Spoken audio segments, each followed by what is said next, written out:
This is the story of Brer Elephant versus Brer Whale.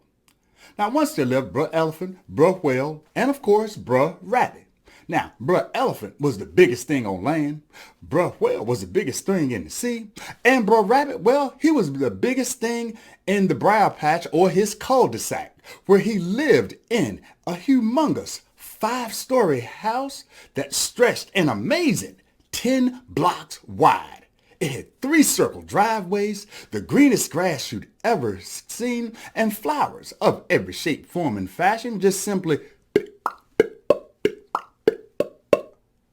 popping out of the ground. Now, in all its luxury, in all of its grandeur, Brer Rabbit's home was still missing something that he thought was essential to his landscape, and that was a statue that he wanted in front of his home. But because he spent so much money on this huge house, he depleted his funds. But you know, friends, Brer Rabbit is a trickster, and he always has something up his sleeve. And up his sleeve this time was a trick he was going to play on his 2 rivals, Brer Elephant and Brer Whale. You see, they always went around bragging that they were the biggest of the big, the baddest of the bad, and that they were the greatest thing since sliced bread. Well, Brer Rabbit thought he was going to cut them a slice of some humble pie, if you will. So one day, Brer Rabbit went to his gym, which was right behind his huge house. And he did what a lot of us do in the morning. He had a morning workout routine. He started working out his biceps like this.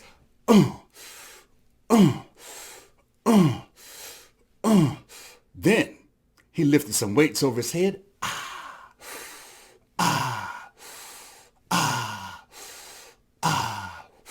And when he'd worked up a nice, good sweat, and his muscles were bulging a little, Brer Rabbit went on a walk. Now, the first place he walked was down by the waterside where Brer Whale lived.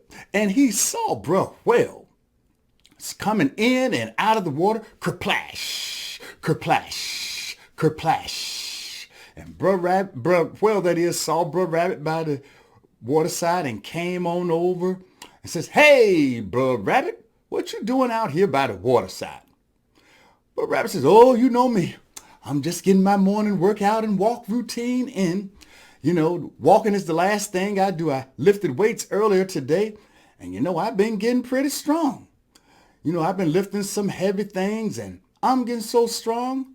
Why, I probably could pull you plumb up out of the water and onto the land, Brer Whale." Now, ladies and gentlemen, this tickled Brer Whale something terrible, who says, Wait a minute. Let me make sure I'm understanding this correctly. You think a little bitty, itsy bitsy, teeny weeny, tiny rabbit like you can lift me out of the water? Have you lost your mind? And when he said that, Brer Whale stood straight up and cast a humongous shadow over Brer Rabbit. And Brer Rabbit looked up and says, "Well, you know, on second thought, Brer Whale, you are pretty intimidating standing right up under you like this. But you see that up the hill there where there's a tree and right in front of those bushes? You know, if I went up there and hid behind that tree or in those bushes where I didn't have to see you, I could wrap a rope around you and yank you plumb up out. As a matter of fact, I'd be willing to bet you some money on it." "Well, how much money is that?" says Brer Whale. "Oh, let's say around $500. And by the way, $500 was half of the amount Brer Rabbit had estimated he needed to make his statue. Now, Brer Whale figured that he could win this hands down without any trouble at all against Brer Rabbit and says, "You on, Brer Rabbit. When do you want to do this contest?" Brer Rabbit says, "Oh, well, why don't we wait until the morning when everybody's fresh, and that way no one should have an excuse if they lose." Brer Whale says, "Fine." And then he went back in the water, kerplash, and swam off into the distance. And when he did that, Brer Rabbit went up that hill where that tree was and patted for good luck and went down the hill on the other side, because down that hill on the other side is where Brer Elephant lived. Now, Brer Elephant was sitting out in front of his house just eating some peanuts like this. Hum, hum, You go. And he saw Brer Rabbit and says, hey, come on over, Brer Rabbit. What you doing out here in these parts? Brer Rabbit says, oh, you know me. I'm getting my morning workout and my morning walk in. You know, I always walk after I lift weights. I was lifting weights this morning, and, you know, I realized I'm getting pretty strong. I worked my biceps, and I even lifted some things up over my head. You know, I'm getting so strong. I probably can lift a lot of heavy things, and I probably even could lift you up, Brer Elephant. As a matter of fact, I probably could lift you up over my head and stand up on my pinky toe if I wanted to. Now, ladies and gentlemen, this tickled Brer Elephant much like it had Brer Whale, and he says, hold on, wait a minute. Let me make sure I understand this correctly, Brer Rabbit. You think that a little bitty, itsy bitsy, teeny weeny, tiny rabbit like you can lift a big old elephant like me up on your hand and you stand on your pinky toe? And when he said that, he did much like Brer Whale had done and stood up over Brer Rabbit and cast a huge shadow, to which Brer Rabbit says, well, you know, standing right up under you like this, you got a point, Brer Elephant. You are pretty intimidating. But you see that tree up the hill there, right outside them bushes? Brer Elephant says, yeah. He says, well, I bet you if I went up there and I tied a rope around you where I didn't have to see you, and I could just yank you right up out your house and up the hill. As a matter of fact, I'm willing to put some money on it. Well, how much money is that, says Brer Elephant. Oh, Brer Rabbit, let's just say around $500. Now, Brer Elephant thought about the things he could get with that $500. Some peanut brittle, some peanut caramel ice cream. Hey, some peanut butter and jelly. He says, you know what, Brer Rabbit? You are on. And he figured the same thing that Brer Whale had, Brer Elephant did, that he could win this contest hands down.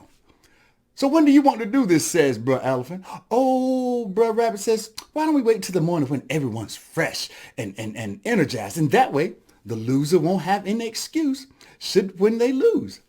Brer Elephant says, you on. So he went on back inside his house, and Brer Rabbit walked away with a smile on his face. Well, he got a good rest that night, and the next morning, when the sun popped up in the sky, Brer Rabbit went back to the gym to work out again, working on them biceps.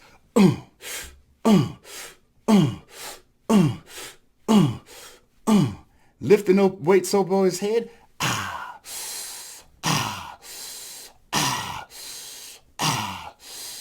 And when he was done, he went over to his storage shed and picked up that big rope or twine that he was going to use against the Brer Elephant and Brer Whale today. And he also picked him up a big pair of clipping shears. So the first place he went was back down to the waterside, where Brer Whale was sitting out of the water, partially out of the water, standing on his tail with his hands crossed, saying, all right, Brer Rabbit, I'm ready. Brer Rabbit says, okay, you take this end of the rope, wrap it around yourself, and I'm going to go up there just like I said and hide behind that tree just outside them bushes. And when I tug on it, that's when you know the contest has started. Brer Whale says, all right, that's fine. So Brer Rabbit, after he tied it around Brer Whale, he went up the hill. But instead of tugging it right then, he put a stone on it and took the other end of the rope and went down the hill where Brer Elephant was sitting out in front again, his arms crossed too, says, all right, I'm ready, Brer Rabbit. Let's get this contest started. Brer Rabbit says, okay, but remember, you got to go inside your house after I tie the rope around you. Brer Elephant says, that's fine. So he tied the rope around him, and Brer Rabbit told him, he says, now, I'm going to go back up the hill, and when you feel me tug on it, that's when you know the contest is started. So Brer Elephant says, all right, that's fine. He goes back in his house and sits there and waits. And when Brer Rabbit gets to the top of the hill, he takes the end of the rope going towards Brer Elephant and the end of the rope going towards Brer Whale. And at the same time, he gave both of them a yank like that. And that's when those two big animals started pulling against one another. Now, first, Brer Elephant got the best of Brer Whale, pulled him clean up out in the water, and Brer Whale says, whoa, whoa, whoa, what's going on? Whoa, Brer Rabbit sure is strong. Well, he dug his tail in some, and then he gave a mighty yank himself.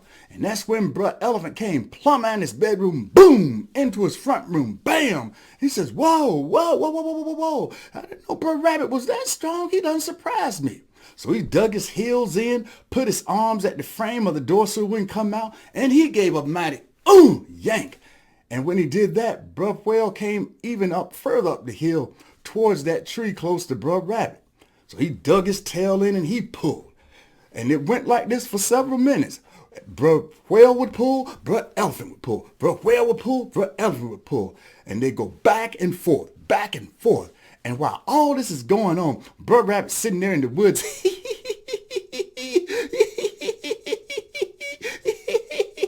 just watching and laughing. Well, finally, these two big giants reached a stalemate, and the rope was as tight as it could be. And they were just sitting there huffing and puffing.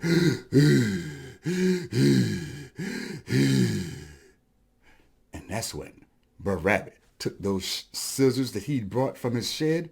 He took them and he put them right in the center of that rope and snip out. Cut the rope in half, and that's when Brer Elephant went bouncing back down the hill into his house. Boom, boom, bam, whack out.